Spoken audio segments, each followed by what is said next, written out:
Magandang araw po sa bawat isa. Tanong ko sa bawat isa sa atin, sa nanonood po ngayong araw po na to, no?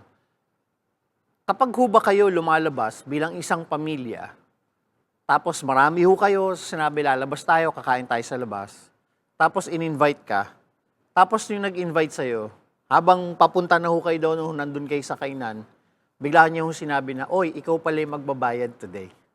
How would you feel? How would you react? Let's be more specific. No? Halimbawang kumain kayong buong pamilya, 10 kayo. Tapos nung nandun na kayo, na-realize mo, parang teka, ako lang yata yung may trabaho dito.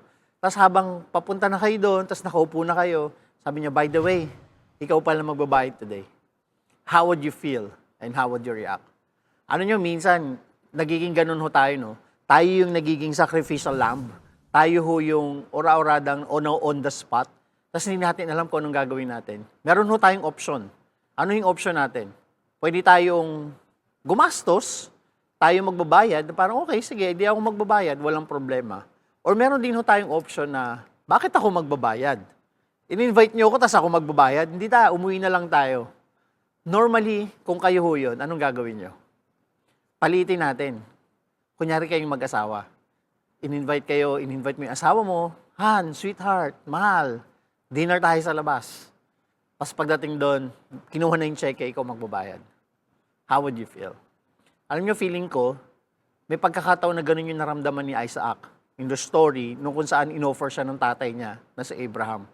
Kasi nung inoffer po nung tinest ng God si Abraham, ang sabi ng Lord kay Abraham, Abraham, dalhin mo yung anak mo doon sa Mount Moriah, tapos i-offer mo siya sa akin.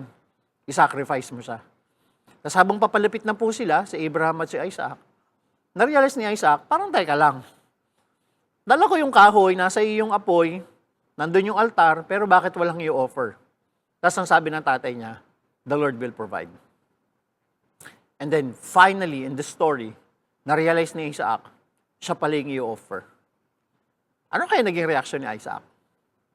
Ano kaya naging reaksyon ni Abraham? Ano kaya naging reaksyon at naging resulta nito? Ngayong araw po na ito, gusto kong pag-usapan natin that when we obey sacrificially, kailangan meron tayong absolute trust. In the story of Abraham and Isaac, makikita ho natin later na madalas sa storya, nakikita ho natin si Abraham sumunod, nag-obey sa Lord. And that is given. In the story of Abraham and Isaac, laging nakafocus yung storya doon sa pagsunod ni Abraham sa Panginoon Diyos. Na hindi ho natin minsan napapansin, si Isaac din sumunod. Meron ding obedience si Isaac. Kung nasaktan si Abraham bilang isang tatay na ino-offer niya yung kanyang anak sa Panginoon Diyos, tignan din ho natin yung side ni Isaac. Ano kaya yung naramdaman ni Isaac? Ano kaya yung nasa isip niya? Ano kaya yung feeling niya nung nalaman niyang siya yung i-offer? Parang tayo. Ano yung naramdaman niyo nung na-realize niyo kayo magbabayad? Samahan niyo po kami sa pag-aaral po ng salita in Genesis chapter 22. Where in the story of Abraham and Isaac, makikita ho natin that in obedience to the Lord, kailangan merong sacrifice. Na pagsunod natin sa Panginoon Diyos, minsan may kaakibat po yun na sakripisyo. Ngunit kapag tayo ay sumunod na may kasamang sakripisyo, kailangan meron ho tayong buong pusong pagtitiwala sa Diyos. We have an absolute trust to God. Samahan niyo po kami dito po sa Global 5 TV. Pag-uusapan po natin yung buhay ni Isaac at ni Abraham ngayon at sa mga susunod po na araw. At ano yung pwede nating matutunan doon sa buhay nilang dalawa na minsan ang nakikita lang natin sa Abraham.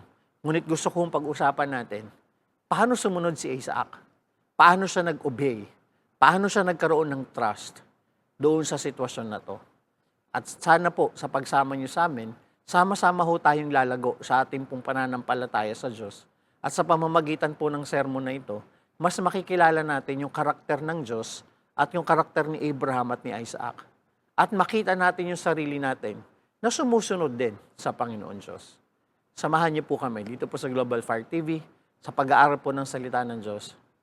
Sacrificial obedience means absolute trust. Again, this is Pastor BJ Lopez ng City of God Christian Ministry, Canada. Salamat po sa pagsama po sa amin. And thank you so much and have a blessed day.